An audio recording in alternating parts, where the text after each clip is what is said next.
வார ராசி பலன். துலாம். கிரக அமைப்புகள்.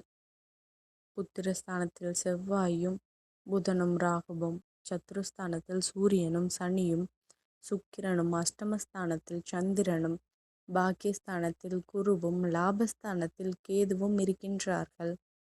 சந்திரன் இந்த வாரம் ரிஷபம், மிதுனம் மற்றும் கடக ராசியில் சஞ்சாரம் செய்ய இருக்கின்றார். பலன்கள்.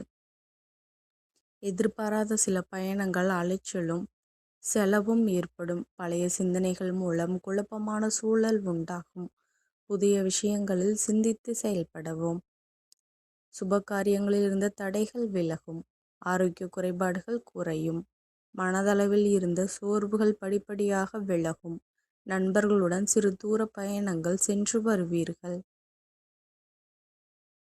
வாடிக்கையாளர்களின் எண்ணங்களை புரிந்து கொள்வீர்கள். உயர் அதிகாரிகளிடம் சூழ்நிலைக்கேற்ப அனுசரித்து செல்லவும்.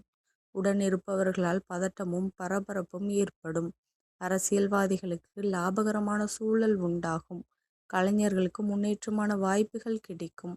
மற்றவர்களுடைய செயல்பாடுகளில் தலையிடாமல் இருப்பது உத்தமமாகும். வழிபாடு. நாகதேவரை வழிபட முயற்சிகளில் இருந்த இடையூறுகள் விலகும். நன்றி கலந்த வாழ்த்துக்கள். இந்த மாதிரி ராசி பலனுக்கு சேனலை சப்ஸ்கிரைப் பண்ணிக்கோங்க.